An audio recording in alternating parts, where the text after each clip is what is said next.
वाला पहला अल्ट्रासाउंड। जी हाँ, आपकी प्रेगनेंसी का फर्स्ट अल्ट्रासाउंड कराने का उचित समय क्या है, उससे आपको क्या जानकारी मिलती है और जाने के पहले आपको किन चीज़ों का ध्यान रखना चाहिए।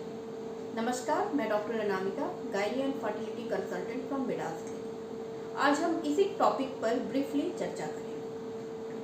प्रेगनेंसी टेस्ट पॉजिटिव आने के बाद 2 से 3 हफ्तों के अंदर या फिर आपके मासिक धर्म के लास्ट डेट से 6 से 7 हफ्ते के अंदर आपको अपना पहला अल्ट्रासाउंड कराना चाहिए।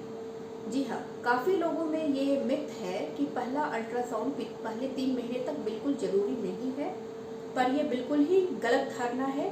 पहला अल्ट्रासाउंड पहले 6 से 7 हफ्ते में कराना चाहिए।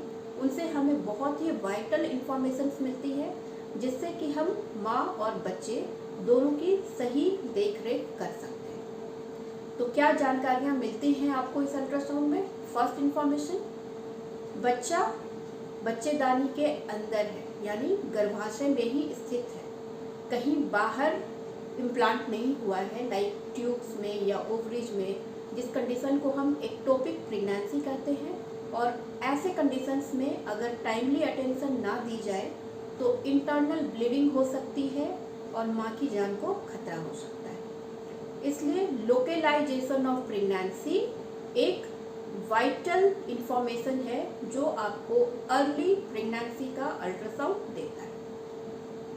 सेकेंड इंफॉर्मेशन, बच्चे की सही उम्र कितनी है, और ये उन माताओं के लिए ज़्यादा जरूरी है जिनका मासिक चक्र बहुत रेगुलर नहीं है, कभी बहुत जल्दी आ जाता है, कभी लेट आ जाता है।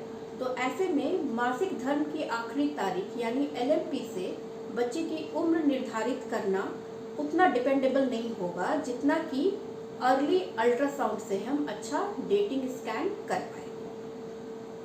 तीसरी इंफॉर्मेशन, बच्चे में धड़कन आ गई है, यानी वाइबिलिटी है, कार्डियक एक्टिविटी है, इसको देखना भी एक मुख्य मकसद होता है, क्योंकि ऐसे ही प्रेगनेंसी का मायने बनता है जिसमें धड़कन है।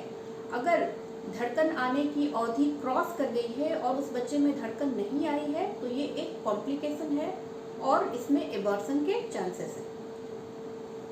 फोर्थ इंफॉर्मेशन, बच्चा जहां इम्प्लांट हुआ है उसके आसपास कोई कॉम्प्लिकेशन नहीं है, लाइक कोई इंटरनल ब्लीडिंग नहीं है, कोई सब कोरियोनिक कलेक्शन नहीं है।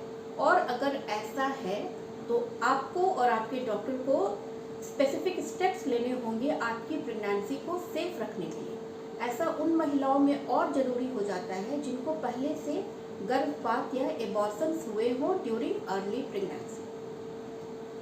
One more information which we get is कि बच्चेदानी और गर्भाशय के बाकी आसपास के हिस्सों में, ट्यूब्स में, ओवरीज में कोई गठान नहीं है, कोई और बीमारी, कोई सिस्ट नहीं है जो कि आपकी प्रेगनेंसी को एक हाई रिस्क प्रेगनेंसी बना सकती है या कॉम्प्लिकेट कर सकती है। And one more information which is equally vital, that is number of embryos you are carrying, यानी आपकी प्रेगनेंसी सिंगल प्रेगनेंसी ही है, आपको ट्विंस, ट्रिपलेट्स या मल्टीपल प्रेगनेंसीज कंसीव नहीं हुई है। ये जानना भी शुरू में ही जरूरी है ताकि आप सही निर्णय ले सकें और आपकी सही देखरेख हो सके। अब बात करते हैं कि क्या तैयारी के साथ आप अपने क्लिनिक या हॉस्पिटल जाएंगे।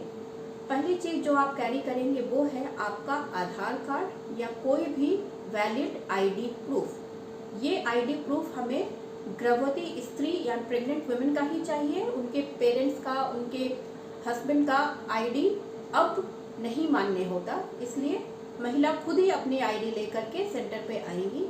डॉक्टर का एक वैलिड प्रिस्क्रिप्शन, या फिर अगर आप उसी सेंटर पे अल्ट्रासाउंड करा रहे हैं तो आप उस डॉक्टर से अपनी प्रिस्क्रिप्शन लेंगे जिनके यहाँ आप ये अल्ट्रासाउंड कराएंगे। तीसरी चीज, खाली पेट आपको नहीं आना है। गर्भावस्था में हम कभी भी आपको फास्टिंग स्टेट में अल्ट्रासाउंड के लिए नहीं बुलाते। चौथी चीज, जो पहला अल्ट्रासाउंड है वो मुख्यतः ट्रांसवेजाइनली ही होता है, कुछ ही सेंटर पे इसको ट्रांस एब्डोमिनली करते हैं, इसलिए आपको पेशाब की थैली भरकर या ब्लैडर फुल करके अपना पेशाब रोक के आने की भी कोई ज़रूरत नहीं है। आई होप ये इन्फॉर्मेशन आपके काम आएगी। Thank you.